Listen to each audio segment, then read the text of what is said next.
Kiai Haji Abdul Hamid atau Mbah Hamid juga kondang dipanggil Kiai Haji Hamid Pasuruan, lahir di Lasem, tanggal 22 November tahun 1914 Masehi, 4 Muharram 1333 Hijriah, merupakan seorang ulama, pendakwah, dan pengasuh pondok pesantren yang banyak mengabdikan diri dalam pengembangan agama Islam di kota Pasuruan, Jawa Timur. Meski Pasuruan dinisbatkan dalam namanya, Kiai Haji Abdul Hamid sebenarnya dilahirkan di Dukuh Sumur Kepel, Desa Sumbergerang, Lasem, Rembang, Jawa Tengah pada tanggal 22 November tahun 1914 Masehi atau bertepatan dengan tanggal 4 Muharram 1333 Hijriah dengan nama lahir Abdul Mukti. Kedua orang tuanya juga merupakan keluarga ulama, pendakwah yang disegani masyarakat. Ayahnya adalah Kiai Haji Abdullah bin Kiai Haji Umar, sedangkan ibunya adalah Nyai Raihanah binti Kiai Haji Sidik. Semasa kecil ia dikenal sebagai anak nakal yang seringkali membuat jengkel orang-orang Tionghoa di lingkungannya.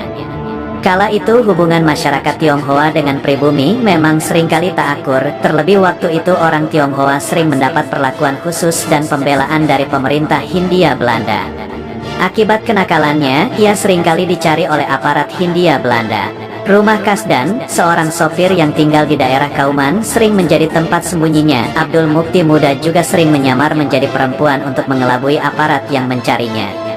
Semasa kecil ia juga sangat jarang berdiam di rumah. Hobinya adalah bermain sepak bola dan layang-layang setiap hari, hingga membuat orang tuanya khawatir keselamatan dan kewajiban belajar mengajinya yang sering terbengkalai meski tak sepenuhnya ditinggalkan. Semasa kecil ia juga dikenal dengan panggilan Bedudul, pelesetan dari nama panggilannya, Dul, sekaligus menunjukkan betapa nakalnya ia saat itu. Pada usia 12 tahun, Abdul Mukti muda dikirimkan ayahnya ke pondok pesantren Kasingan, Rembang yang saat itu diasuh oleh Kiai Khalil bin Harun, mertua Kiai Haji Bisri Mustafa, dengan maksud belajar sekaligus mengurangi kenakalannya. Di tempat ini, ia hanya belajar sekitar 1,5 tahun dan kemudian pindah ke pondok pesantren Tremas di Pacitan yang saat itu diasuh oleh Kiai Haji Dimyati. Tremas juga dikenal sebagai salah satu pesantren yang berkualitas dan maju baik dalam segi ilmu yang diajarkan maupun administrasi pengelolaannya saat itu. Pada usia 15 tahun, sekitar tahun 1930, Abdul Mukti muda diajak kakeknya, Kiai Haji Sidik menunaikan ibadah haji. Dalam proses berhaji ini, Abdul Mukti muda mendapat pengalaman spiritual berjumpa dengan Rasulullah. Mendengar tanda-tanda keistimewaan ini, kakeknya kemudian menjodohkannya dengan cucunya yang lain, sepupu Abdul Mukti muda dari paman jalur ibunya, Kiai Haji Ahmad Kusyairi. Meski demikian ia tak langsung dinikahkan, ia harus kembali menuntut ilmu dahulu ke Tremas. Sepulang berhaji Abdul Mukti kemudian mengganti namanya menjadi Abdul Hamid. Di Tremas inilah, Abdul Hamid muda mendapat gemblengan ilmu agama yang mumpuni. Setelah 5 tahun menimba ilmu di pesantren ini, ia kemudian dipercaya menjadi lurah pondok, dan 4 tahun kemudian ia telah dipercaya untuk mengisi pengajian di masjid.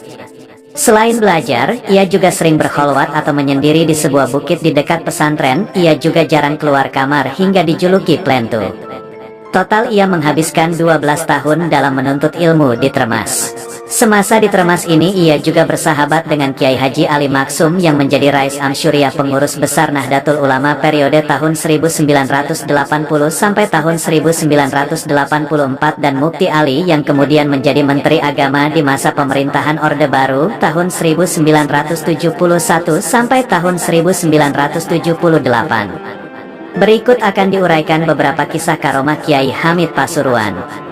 Malaikat Jibril datang menyampaikan salam dari Allah untuk Kiai Haji Hamid Pasuruan. Di dunia ini tidak sedikit orang yang beranggapan alam gaib itu tidaklah ada.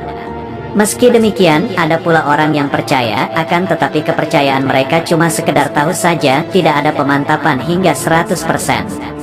Lain halnya dengan orang Islam yang memang benar-benar yakin dengan rukun iman yang nomor 6, yakni percaya kepada qada dan qadar atau ketetapan-ketetapan Allah, baik yang buruk maupun yang baik.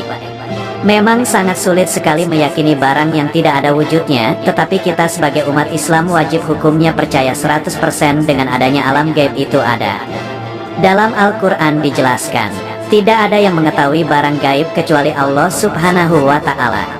Meskipun demikian, Anda jangan terburu-buru dalam mengambil kesimpulan.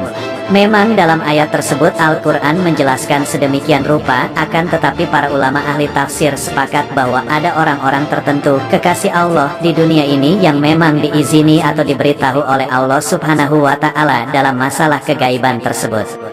Contohnya adalah cerita Kiai Hamid. Al-Kisah, dahulu ada santri yang bernama Ihsan, ia adalah salah satu hadam, pembantu Kiai yang paling dekat dengan Kiai Hamid.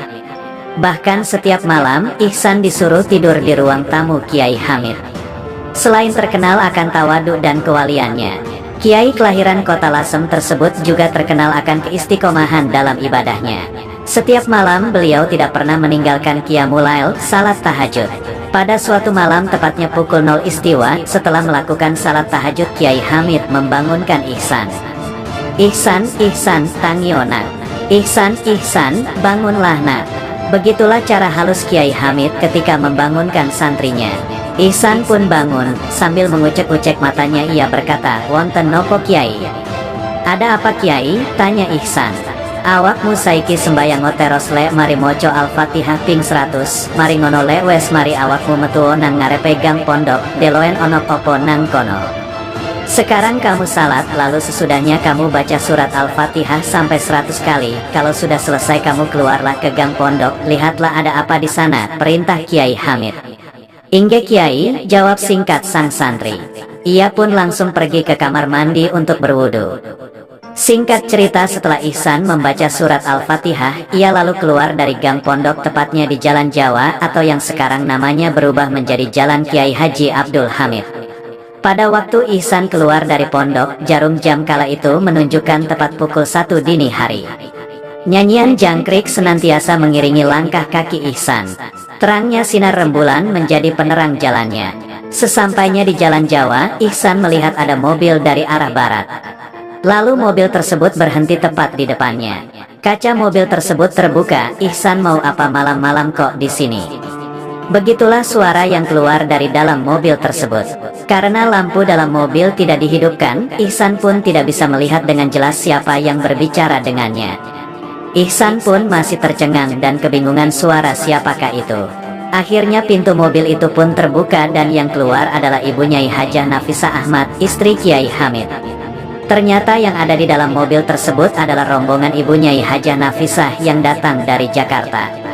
Ihsan masih belum menjawab pertanyaan yang tadi. "Ya sudah, kebetulan, kalau begitu tolong bawakan barang-barang yang ada di dalam mobil, sekalian dengan barangnya istrinya Paman Akib," perintah Ibu Nyai Nafisah. Tanpa pikir panjang, Ihsan pun langsung menurunkan semua barang yang ada di dalam mobil. "Bagaimana San? Pas kan? Itu tadi waktu aku salat, malaikat Jibril datang menyampaikan salam dari Allah dan memberitahu kalau istriku akan datang jam 1 malam. San, benar di dalam Al-Quran dijelaskan bahwasannya tidak ada siapapun yang mengetahui tentang masalah gaib. Ya, contohnya kejadian tadi itu termasuk gaib. Cuma Allah Subhanahu wa Ta'ala itu memberi izin atau memberitahu barang gaib kepada hamba yang dicintainya," jelas Kiai Hamid. Setelah menjelaskan kejadian tersebut, Kiai Hamid langsung masuk ke dalam. Sedangkan Ihsan masih tercengang dan merasa kagum kepada Kiai Hamid. Tidaklah ada kalimat yang pantas ketika kita melihat atau mendengar kejadian yang menakjubkan dari Allah Subhanahu wa Ta'ala, melainkan kata Subhanallah. Tekuatnya kewalian Kiai Hamid Pasuruan. Suatu ketika seorang habaib dari kota Malang, ketika masih muda, yaitu Habib Bakir Mauladawilah, sekarang beliau masih hidup, diijazahi sebuah doa oleh Al-Ustadzul Imam Al-Habar Al-Qut Al-Habib Abdul Qadir bin Ahmad Bilfaqih, pendiri pesantren Darul Hadis Malang. Habib Abdul Qadir Bilfaqih berpesan kepada Habib Bakir untuk membaca doa tersebut ketika akan menemui seseorang, agar tahu sejatinya orang tersebut siapa, orang atau bukan. Suatu saat datanglah Habib Bakir menemui seorang wali min aulia ilah di daerah Pasuruan, Jawa Timur, yang masyhur dengan nama Mbah Hamid Pasuruan. Ketika itu di tempat Mbah Hamid banyak sekali orang yang sowan, bersilaturahmi bertemu kepada beliau, meminta doa atau keperluan yang lain. Setelah membaca doa tersebut kaget Habib Bakir, ternyata orang yang terlihat seperti Mbah Hamid sejatinya bukan Mbah Hamid. Beliau mengatakan, "Ini bukan Mbah Hamid, khodam ini. Mbah Hamid tidak ada di sini." Kemudian Habib Bakir mencari di manakah sebetulnya Mbah Hamid. Setelah bertemu dengan Mbah Hamid yang asli, Habib Bakir bertanya kepada beliau, Kiai, jangan begitu. Mbah Hamid menjawab, ada apa Bib? Kembali Habib Bakir melanjutkan, kasihan orang-orang yang meminta doa, itu doa bukan dari panjenengan, yang mendoakan itu khodam, panjenengan di mana waktu itu, kenapa kok harus begitu Kiai? Tanya Habib Bakir. Mbah Hamid tidak menjawab, hanya diam. Lalu Kiai Hamid menarik tangan Habib Bakir dan berkata, jika Habib ingin tahu yang sebenarnya mari ikut saya. Sambil membaca sebuah doa yang kedengaran jelas oleh Habib Bakir, seketika itu kagetlah Habib Bakir karena melihat suasana di sekitar mereka berubah menjadi bangunan masjid yang sangat megah. Di mana ini Kiai? Tanya Habib Bakir. Monggo enjenengan pirsoni piyambek niki teng pundi, silakan tuan lihat sendiri ini ada di mana, jawab Kiai Hamid. Subhanallah, ternyata Habib Bakir dibawa oleh Kiai Hamid ke Masjidil Haram di Mekah. Apa yang sebenarnya terjadi Kiai? Tanya Habib Bakir. Kiai Hamid kemudian menjelaskan, saya sudah terlanjur terkenal, padahal saya tidak ingin terkenal, tidak ingin muncul, hanya ingin asyik sendirian dengan Allah. Saya sudah berusaha bersembunyi di mana saja, tapi orang-orang selalu ramai datang kepadaku. Kemudian saya ikhtiar menggunakan doa ini. Itu yang saya taruh di sana bukan khodam dari jin, melainkan malakul artli, malaikat yang ada di bumi. Berkat doa ini, Allah Ta'ala menyerupakan malaikatnya dengan rupaku. Habib Bakir yang menyaksikan secara langsung peristiwa tersebut, sampai kini merahasiakan apa yang pernah dialaminya bersama Kiai Hamid, hanya sedikit yang diceritakan kepada keluarganya. Kisah salam Kiai Hamid kepada wali gila di Pasar Kendal. Lain waktu, ada tamu dari Kendal soan kepada Mbah Hamid. Singkat cerita, Mbah Hamid menitipkan salam untuk si Fulan bin Fulan yang kesehariannya berada di Pasar Kendal. Menitipkan salam untuk seorang yang dianggap gila oleh masyarakat Kendal. Fulan bin Fulan kesehariannya berada di sekitar pasar dengan pakaian dan tingkah laku persis seperti orang gila, namun tidak pernah mengganggu orang-orang di sekitarnya. Tamu tersebut bingung kenapa Mbah Hamid sampai menitip salam untuk orang yang dianggap gila oleh dirinya. Tamu tersebut bertanya, bukankah orang tersebut adalah orang gila Kiai? Kemudian Mbah Hamid menjawab, beliau adalah wali besar yang menjaga Kendal, rahmat Allah turun, bencana ditangkis, itu berkat beliau, sampaikan salamku. Kemudian setelah si tamu pulang ke Kendal, menunggu keadaan pasar sepi, dihampirinya lah orang gila yang ternyata sohibul wilayah Kendal. Assalamualaikum, sapa si tamu. Wali tersebut memandang dengan tampang menakutkan layaknya orang gila sungguhan, kemudian keluarlah seuntai kata dari bibirnya dengan nada sangar. Waalaikumsalam, ada apa? Dengan badan agak gemetar, si tamu memberanikan diri. Berkatalah ia, panjenengan dapat salam dari Kiai Hamid Pasuruan, Assalamualaikum. Tak beberapa lama, wali tersebut berkata, Waalaikumsalam, dan berteriak dengan nada keras. Kurang ajar si Hamid, aku berusaha bersembunyi dari manusia agar tidak diketahui manusia, kok malah dibocor-bocorkan. Ya Allah, aku tidak sanggup, kini telah ada yang tahu siapa aku. Aku mau pulang saja, gak sanggup aku hidup di dunia. Kemudian wali tersebut membaca sebuah doa, dan bibirnya mengucap, La ilaha illallah Muhammadur Rasulullah. Seketika itu langsung meninggallah sang wali di hadapan orang yang diutus Mbah Hamid agar menyampaikan salam. Hanya si tamulah yang meyakini bahwa orang yang dikep sebagai orang gila oleh masyarakat Kendal itu adalah wali besar. Tak satupun masyarakat yang meyakini bahwa orang yang meninggal di pasar adalah seorang wali. Malah si tamu juga dicap sebagai orang gila karena meyakini si Fulan bin Fulan sebagai wali. Subhanallah, begitulah para wali-walinya Allah. Saking inginnya berasyik-asyikan hanya dengan Allah, sampai berusaha bersembunyi dari keduniawian, tak ingin ibadahnya diganggu oleh orang-orang ahli dunia. Bersembunyinya mereka memakai cara mereka masing-masing.